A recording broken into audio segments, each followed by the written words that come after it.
வாழ்க வையகம், வாழ்க வையகம், வாழ்க வளமுடன். குரு வாழ்க, குருவே துணை.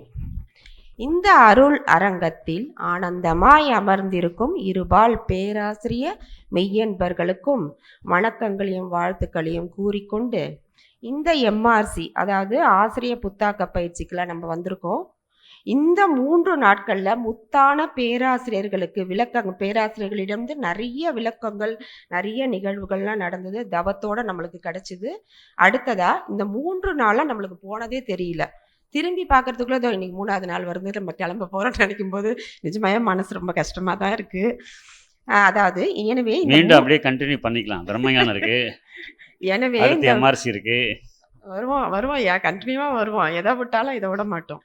எனவே இந்த 3 தினங்களின் அதாவது இந்த நிதமும் நடந்த நித்திய நிகழ்வுகளை உங்களிடம் கூற வந்துள்ளேன், மிக எளிமையாக முறையில் கவி வடிவில். பண்படுத்தப்பட்ட பல இடங்களிலிருந்து பல மன்றங்கள் தவ மையங்கள், பண்படுத்தப்பட்ட பல இடங்களிலிருந்து பல்வேறு தோணிகளில் குழுக்களாய் பயணித்து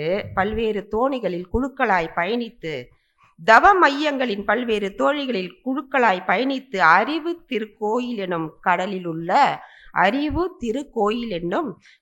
உள்ள கப்பலில் கரையேறி கலந்த நாம் வேற்றுமை இல்லாமல் ஒன்றானோம் அன்பான சகோதர சகோதரிகளாய் வாழ்க வளமுடன் எனும் அன்பான அமுத மொழியுடன் அழகழகாய் பேசி மனவளக்கலை ஆசிரியர்களாய் ஆக்கப்பட்ட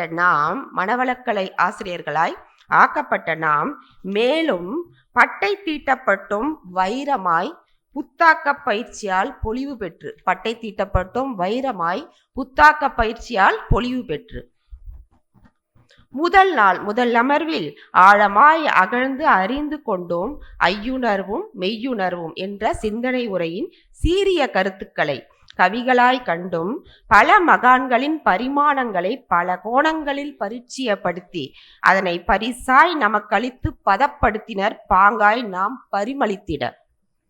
அடுத்து 2வது அமர்வில் நவ மையங்களின் நல் விளக்கத்தை நமக்களித்து நன்கறிய வைத்தார்கள் நல்முத்தாய் தோன்றி. 3வது அமர்வில் செயலால் விளைவு வருகிறதா என்பதை எளிமையான